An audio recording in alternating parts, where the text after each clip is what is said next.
स्वागत है आपका हमारे चैनल शिक्षा 2.0 में।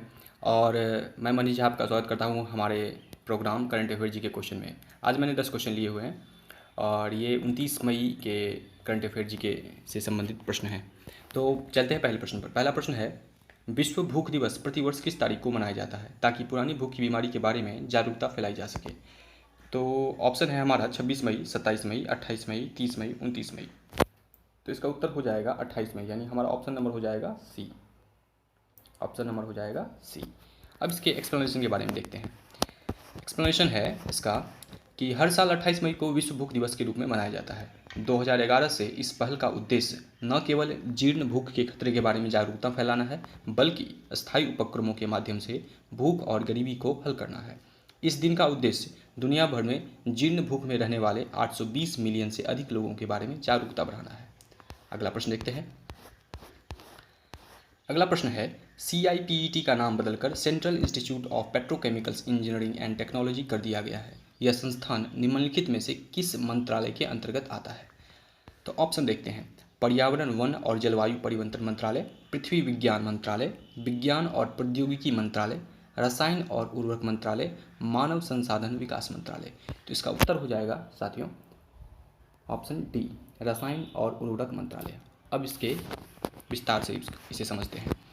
केंद्रीय प्लास्टिक इंजीनियरिंग और प्रौद्योगिकी संस्थान CIPET का नाम बदलकर रसायन और उर्वरक मंत्रालय भारत सरकार के तहत एक प्रमुख राष्ट्रीय संस्थान पेट्रोकेमिकल्स इंजीनियरिंग और प्रौद्योगिकी CIPET के केंद्रीय संस्थान के रूप में बदल दिया गया है। परिवर्तित नाम तमिलनाडु सोसाइटी पंजीकरण अधिनियम 1975 के तमिलनाडु अधिनियम 27 के तहत पंजीकृत किया गया है। अब CIPET पूरी तरह से पेट्रोकेमिकल क्षेत्र के विकास के लिए पूरी तरह से खुद को समर्पित करने की स्थिति में होगा, जिसमें academics, skilling, technology support and research पर ध्यान दिया जाएगा। CIPET का प्राथमिक उद्देश्य शिक्षा और अनुसंधान के संयुक्त कार्यक्रम के माध्यम से प्लास्टिक उद्योग के विकास की दिशा में योगदान रहा है। संस्थान वर्षों के माध्यम से विकसित हुआ है, नवीन प्लास्टिक आधारित समाधान बनाने के इरादे से उद्योगों के साथ घनिष्ठ संबंध बना रहा है, जो संसाधन कुशल और विपणन योग्य है। अगला प्रश्न देखते हैं। अगला प्रश्न है, विश्व गैस्ट्रोएंट्रोलॉजी संगठन के निर्माण की वर्षगांठ को चिन्हित करने के लिए हर साल किस दिन विश्व पाचन स्वास्थ्य दिवस मनाया जाता है? तो साथियों इसका उत्तर हो जाएगा 29 मई, यानी हमारा ऑप्शन जो हो जाएगा ये हो जाएगा ऑप्शन ई। अब इसे विस्तार से समझते हैं। विश्व पाचन स्वास्थ्य दिवस हर साल 29 मई को मनाया जाता है। विश्व गैस्ट्रोएंट्रोलॉजी संगठन के निर्माण की 45वीं वर्षगांठ को चिन्हित करने के लिए 2004 में विश्व पाचन स्वास्थ्य दिवस की शुरुआत की गई थी।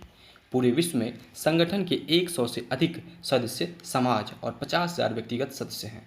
विश्व पाचन स्वास्थ्य दिवस 2020 अभियान के लिए theme gut microbiome a global perspective है। तो इसे मैं फिर से दोहरा देता हूँ। विश्व पाचन स्वास्थ्य दिवस 2020 अभियान के लिए थीम जो है वो क्या है? Gut microbiome a global perspective. इसे ध्यान पे रखना है।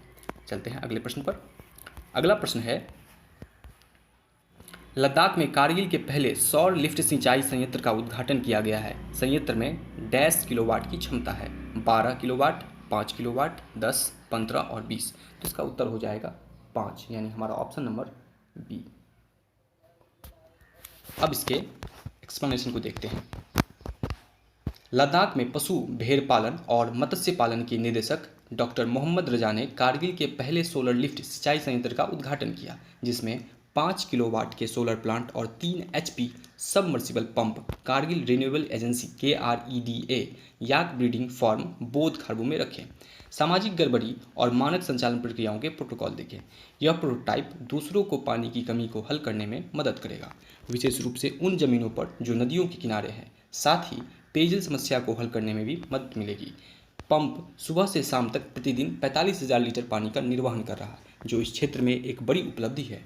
और जल्द ही KREDA ऐसी और परियोजनाओं के लिए प्रस्ताव देगा जिसमें एक बार का निवेश शामिल है, जिसका कोई आवर्ती लागत नहीं है।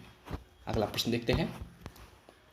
अगला प्रश्न है, किस राज्य ने 15 जून से नीट के उम्मीदवारों के लिए मुफ्त ऑनलाइन कोचिंग देने का फैसला किया है? ऑप्शन केरल, आंध्र प्रदेश, तमिलनाडु, तेलंगाना, पंजाब। तो साथ ही इसका उत्तर हो जाएगा तमिलनाडु, ऑप्शन सी। अब इसे विस्तार से देखते हैं। एम्फीसॉफ्ट टेक्नोलॉजीज ई बॉक्स के सहयोग से स्कूल शिक्षा विभाग राष्ट्रीय पात्रता सह प्रवेश परीक्षा यानी नीट 2020 के लिए पंजीकृत सरकारी और सरकारी सहायता प्राप्त स्कूली छात्रों को मुफ्त ऑनलाइन क्रैश कोर्स की पेशकश करेगा। तमिलनाडु सरकार ने घोषणा की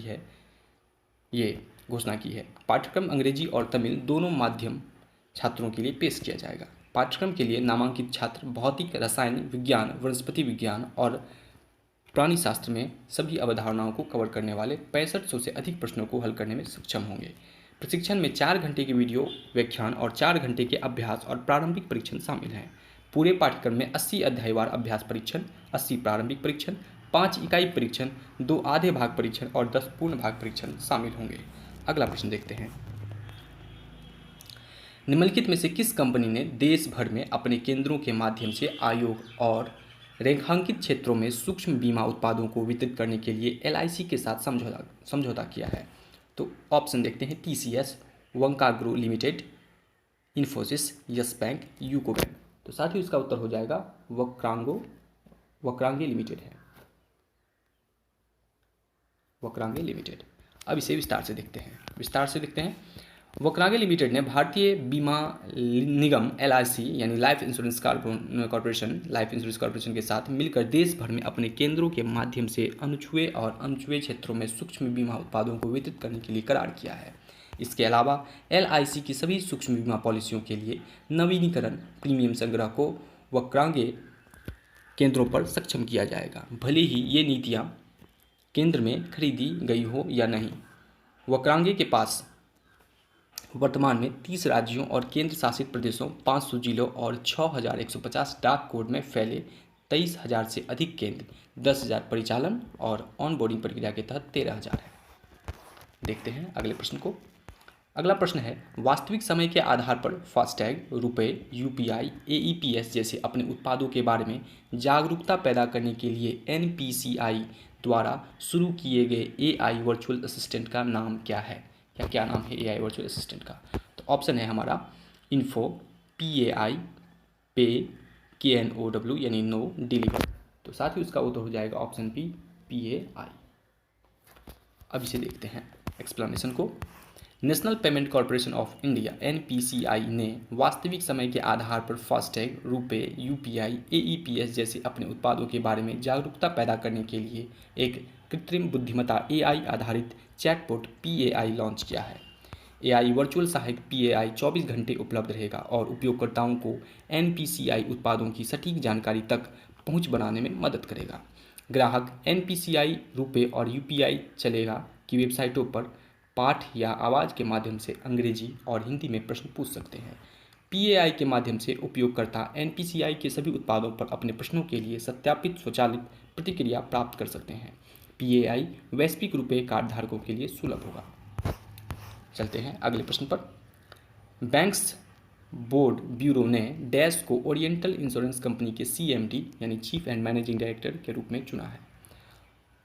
विकल्प देखते हैं। मुकेश जैन, एस बालकृष्ण अलसे, एसएन राजेश्वरी, एवी Girija Kumar, Vijay Dubey.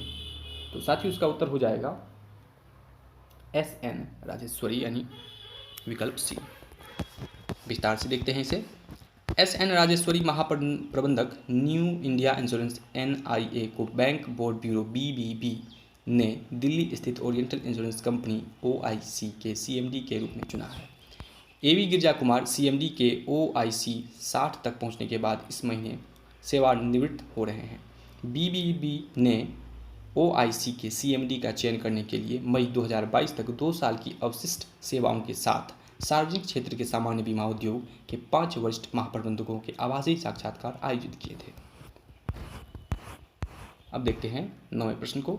New development bank के अगले अध्यक्ष के रूप में किसे चुना गया है? विकल्प देखते हैं। Anton Siluanov, Roberto Campos Neto, Paulo Guedes, Marcos Troyjo, K V Kamath. तो साथ ही इसका विकल्प हो जाएगा ऑप्शन डी, मार्कोस ट्राइजो। विस्तार देखते हैं इसका। श्री मार्कोस प्राडो ट्राइजो को सर्वसम्मति से 7 जुलाई 2020 से एनडीबी के अध्यक्ष के रूप में चुना गया। वे केवी कामत के उत्तराधिकारी होंगे। एनडीबी के बोर्ड ऑफ गवर्नर्स ने श्री अनिल किशोरा को बैंक का उपाध्यक्ष भी नियुक्त किया। उन्होंने हाल ही में ब्राजील के उप अर्थव्यवस्था मंत्री और विदेश व्यापार और अंतर्राष्ट्रीय मामलों के विशेष सचिव के रूप में कार्य किया और बहुपक्षीय विकास संस्थानों के बोर्डों पर ब्राजील सरकार का प्रतिनिधित्व किया। श्री ट्रोइजो विदेशी वित्तपोषण और इसकी राष्ट्रीय निवेश समिति पर ब्राजील के आयोग के अध्यक्ष भी थे। Shri Troyjo world economic forum, world WEF, world economic forum, global future council on international trade and investment के सदस्य हैं। वह intelligent tech and trade initiative यानी ITTI के निदेशक थे। अब आज का अंतिम प्रश्न देखते हैं। निम्नलिखित में से किसे भारतीय ओलंपिक संघ के ओलंपिक चैनल आयोग के सदस्य के रूप में नियुक्त किया गया है? तो विकल्प देखते हैं। राजीव मेहता, अंजू बॉबी जॉर्ज, अभिजीत सरकार, नीता अंबानी, नरेंद्र बत्रा। तो साथ ही इसका विकल्प हो जाएगा विकल्प E, नरेंद्र बत्रा। विस्तार देखते हैं इसका। भारतीय ओलंपिक संघ IOA के अध्यक्ष नरेंद्र बत्रा को ओलंपिक चैनल आयोग के सदस्य के रूप में नियुक्त किया गया है। 63 वर्षीय बत्रा ने इससे पहले हॉकी इंडिया 2014 से 16 और एशियाई हॉकी महासंघ 2003 से 2016 के अध्यक्ष के रूप में कार्य किया था। वह 2003 से 2013 के बीच दिल्ली और जिला क्रिकेट संघ के कोषाध्यक्ष भी रहे। नरेंद्र बत्रा मई 2021 तक अंतर्राष्ट्रीय हॉकी महासंघ FIH के अध्यक्ष बने रहेंगे। तो ये थे आज के 10 महत्वपूर्ण प्रश्न जो कि आज हमने पढ़ा। तो मिलते हैं अगले सेशन में, तब तक के लिए धन्यवाद। हमारे चैनल को आप शेयर कीजिए, सब्सक्राइब कीजिए और वीडियो को लाइक कीजिए। धन्यवाद। Thank you.